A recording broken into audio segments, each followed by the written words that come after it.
विशेष मांगे हैं। एक तो वेतन वृद्धि का और दूसरा रोजगार दे करके बेरोजगार करना।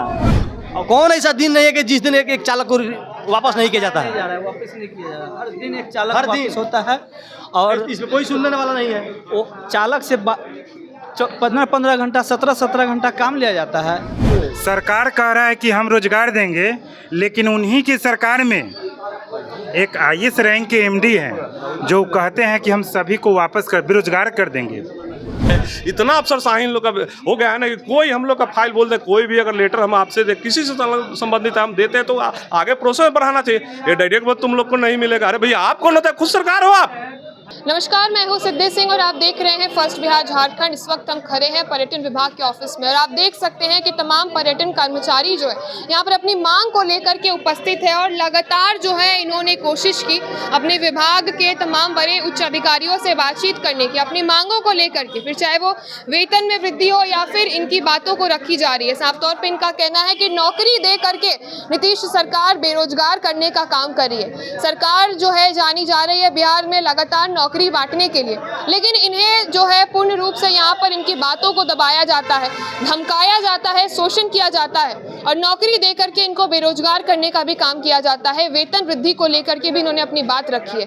विभाग के ऑफिस के बाहर ये लोग खड़े हैं और साफ तौर पे यहाँ पर घेराव करने की बात कर रहे हैं। अपनी मांगों को लेकर के 2019 से ये लोग जो है कोशिश कर रहे हैं और अभी तक इन्होंने सिर्फ और सिर्फ वार्ता के जरिए अपनी बात और अपनी मांग रखने की कोशिश की, लेकिन लगातार विफल होने के बाद आज ये कदम उठाते हुए नजर आ रहे हैं और इनकी मनोबल इतनी बड़ी है कि यदि आज अगर इनकी बातों को नहीं सुनी जाएगी तो ये सीएम आवास घेराव करने की भी बात करें। सबसे पहले आप सुनिए तमाम कर्मचारियों की बातों को। बोलिएगा अपनी मांगों को लेकर। मेरी मांगे तो आपको सब पता चल गया है। मेरी मांगे मत समझिए कि दो विशेष मांगे हैं। एक तो वेतन वृद्धि का और दूसरा रोजगार दे करके बेरोजगार करना।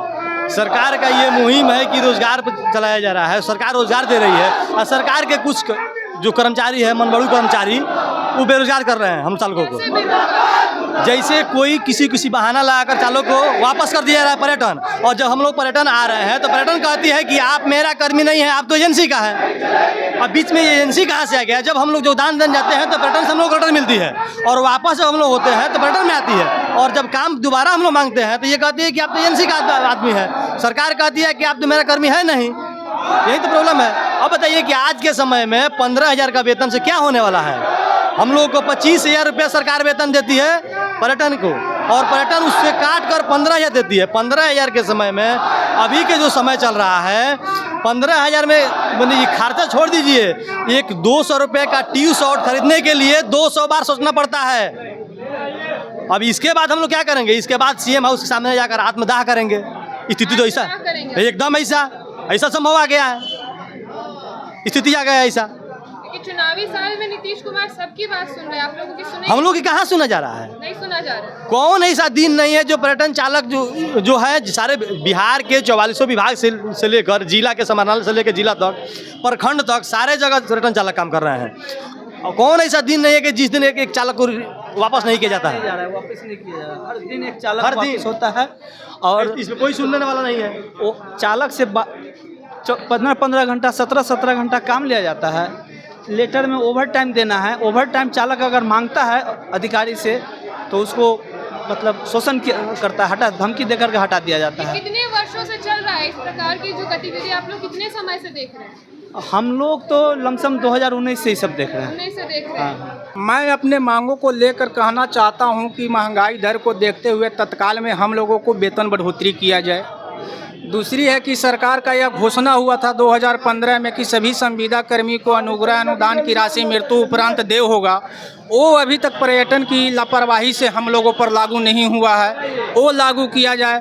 प्रत्येक वर्ष हम लोगों को वेतन बढ़ोतरी किया जाए, इसके लिए एक ठोस नीति नियम बनाया जाए तथा अन्य विभागों में, बिहार सरकार के अन्य विभागों में जो यहाँ से चालक काम कर रहे हैं उन्होंने भिन्न भिन्न कारणों से कार्य मुक्त यदि कर दिया जाता है तो अन्य विभागों से मांग के आलोक में दोबारा मौका कार्य मुक्त चालकों को देना चाहिए, जबकि वैसा नहीं करके इन लोग धड़ल्ले से नया चालक बहाल कर लेते हैं। करना चाहिए बिहार सरकार को, हम लोगों को करना चाहिए। बिहार सरकार को नहीं करेगी तो बिहार सरकार को खामियाजा भुगतना होगा हम लोगों को। हम लोग उनके घेराव, सीएम आवास घेराव करेंगे, अनिश्चितकालीन हड़ताल पर जाएंगे। ये अभी टेलर है अभी बहुत बाकी है हम लोगों का। क्या यही जरिया रह गया अपनी मांग को रखने का आप लोगों के लिए? हम लोग का जरिया है ये मांग का रखने के लिए। हम लोग का जो भी यहाँ हो रहा है, भाई लोग आए हैं घेराव करने के लिए, यहाँ का बहुत बढ़िया किए हैं।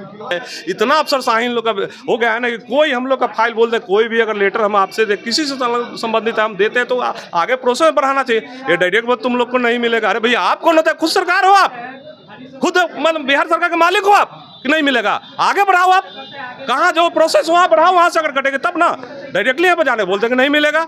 बिल्कुल अफसरशाही ये लोग करते हैं। आपने कोशिश की बहुत बार वार्ता, हमारे पास सारा डॉक्यूमेंट्स है, सबका फोटो कॉपी हमारा, जहाँ जहाँ हम लोग जब लेटर इनको दिया, जब मांग की है, लेकिन अफसरशाही है। क्यों करते हैं? रीजन इसका है क्योंकि हम लोग के जितने चालक भाई, कोई भी कमियां होती है, बैक अगर बैक हो जा रहा है वहाँ से, उसके बाद नए वो ड्राइवर छोड़कर, चालक को छोड़कर नया निबंधन करा कर ये लोग 2-2 लाख 3-3 लाख रुपया वसूलू करते हैं नया चालक से। इन लोग का मतलब गोरख धंधा। मैं पर्यटन एमडी, पर्यटन मंत्री, मुख्यमंत्री आवास, राजभवन, वित्त विभाग, उप मुख्यमंत्री सम्राट चौधरी वित्त विभाग, सभी सामान्य प्रशासन विभाग, बी राजेंद्र सर जो है, प्रत्यय अमृतसर जो अभी नए में अभी हमारे सरकार के माननीय नीतीश बाबू, उनको मुख्य सचिव 1 तारीख से पद ग्रहण करेंगे वो, और वो अभी विशेष सचिव में कार्यरत हैं। हमने सब जगह पेपर मैंने रिसीव करा के मैंने फाइल में रखे हुए हैं। जब मैंने पर्यटन एमडी से खुद मैंने वार्ता कर लिए, अंदर गए थे बात करने के लिए सर से, वो बोलते हैं कि नेतागिरी यहाँ करने आते हो। हमारे माननीय मुख्यमंत्री जी कहते हैं कि मैं बेरोजगार नहीं, मैं सरकार का मुहिम चल रहा है कि मैं रोजगार दे रहा हूँ, लेकिन ये सरकार नहीं, ये गलत चीज़ है। एक मिनट, सरकार कह रहा है कि हम रोजगार देंगे, लेकिन उन्हीं की सरकार में एक IAS रैंक के एमडी हैं जो कहते हैं कि हम सभी को वापस बेरोजगार कर देंगे, और वो धमकी देते हैं कि कानूनी कार्रवाई करके अंदर कर देंगे। अरे आप एमडी है, हम आपसे बात रख रहा हूँ मैं अपने वेतन वृद्धि के लिए, ऐसा तो नहीं कि मैं आपसे कुछ कह रहा हूँ। आप मेरा फाइल तो यहाँ से बढ़ाइए आगे। मैं हर जगह पेपर रिसीव करा के मैं अपने पास रखे हुई हूँ, ऐसा नहीं कि मैं कहीं नहीं गया। यदि आज आप लोगों की सुनवाई नहीं होती है, उपस्थित है आप लोग यहाँ पर बैनर तले जो है बात रखने की कोशिश, यदि पूरा नहीं हुआ तो आगे क्या करें? मैं इससे आगे अनिश्चितकालीन हड़ताल, नहीं तो मैं मुख्यमंत्री जो CM हाउस जो बोलते हैं ना घर, मैं उसका घेराव करने के लिए हम लोग बैठक करके ऐलान कर दूंगा। ऐलान करेंगे? यस, ऐलान करूंगा, काहे कि हम लोग राजभवन में भी चालक हूँ। एक ड्राइवर कभी भी ड्यूटी में क्षतिग्रस्ती होता है, चाहे ड्राइवर मर जाता है, उसका बाल बच्चा अनाथ हो जा रहा है। ड्राइवर आज जा रहा है, बहुत बिहार में जाता है सब घूम टहलने के लिए जांच में, उसमें डेट भी 6 महीना पहले हुआ है, उसका बाल बच्चा अनाथ हो गया है। उसको कुछ भी राशि मिलना चाहिए कि वो अपना रोजगार चाहे बिजनेस कर रहे, उसका ज़िंदगी गुजरना चाहिए। हमेशा हनीसबन जितने चालक लोग भाई हैं, सब ड्यूटी डर के करते हैं। कभी अफसर डराते हैं, कभी पर्यटन डराते हैं, तो कभी 15 साल के गाड़ी पुर्जा रहा है, उसमें भी ड्यूटी ड्राइवर लोग का ख़त्म हो रहा है। इसी के लिए आप सबसे है अनुरोध है कि मांग हनीसब के पहुँचाइए मंत्री बिजोन। हनीसबन आज पढ़ने लायक नहीं है, 11 साल ड्यूटी मेरा हो गया, हम पढ़ने लायक नहीं। आज मान लीजिए कोई बहाली निकालेगा, हम उसमें बहालियों भर देंगे ना, तो सब नहीं निकल पाएंगे। क्या हनी सब पढ़ रहे नहीं ना बैठ के 11 साल तक लाई जा, हनी सब काम कर रहे हैं। अगर पढ़ते तो आज हनियों सब सर्विस रहते हैं, कि हनी सब काम कर रहे हैं तो नहीं निकल पा रहे हैं। इसी बात है कि हनी सब का भी इसमें सुविधा दिया जाए सरकारी भी नौकरी में। तो आपने सुना किस प्रकार से अपनी बातों को रखते हुए जो है इन्होंने आज धरने का जो है एक रूप दे दिया है। देखा जाए तो इतने सालों से लगातार ये लोग वार्ता के जरिए अपनी बात रख रहे हैं, लेकिन विफल होने के बाद अपनी बातों को और अपनी मांगों को उच्च स्तर पर रखने के लिए, ताकि जो है बिहार सरकार तक उनकी आवाज़ जा सके, इसी वजह से जो है आज वो सड़क पर आ उतरे हैं। और ये सड़क पर उतरने का आक्रोश इन्हें सिर्फ और सिर्फ विभाग के ऑफिस तक ही नहीं, CM आवास तक ले जाने की भी बात कर रहे हैं। तो आपने सुना इनकी मांगों को, इनकी आवाज़ों को। ऐसे ही खबरों के लिए आप जुड़े रहिए हमसे और देखते हैं first Bihar Jharkhand. Panorama group, जो सोचता है वो करता है, आपके अपने सपनों का आशियाना। ये लो मुंह मीठा करो, आज मैंने अपना जॉब छोड़ दिया, अब हम पूर्णिया वापस जाएंगे। जॉब छोड़ दिया है? मतलब ये घर कैसे चलेगा, हम करेंगे क्या, और माँ बाबूजी क्या बोलेंगे? इसलिए मैं एक और मिठाई का डब्बा लाया। अपने बिजनेस के लिए लोन अप्रूव हो गया। अरे लोन अप्रूव हो गया वो तो ठीक है, लेकिन पूर्णिया में हम रहेंगे कहाँ? अपना घर भी तो नहीं है वहाँ। इसलिए तो एक और मिठाई का डब्बा अलग से लाया हूं। हमने पूर्णिया में घर ले लिया है, पूर्णिया के ई होम्स पैनोरमा में। पूर्णिया में पैनोरमा ग्रुप लेकर आए हैं ई होम्स पैनोरमा। बड़ा घर, आलीशान जिंदगी और अत्याधुनिक सुविधाओं के संग। अरे अरे, अब क्यों मुंह मीठा करवा रही हो? क्योंकि हम घर वापसी जो कर रहे हैं। घर वापसी की खुशी पूर्णिया में ई होम्स पैनोरमा के संग। E Homes Panorama, luxurious lifestyle redefined.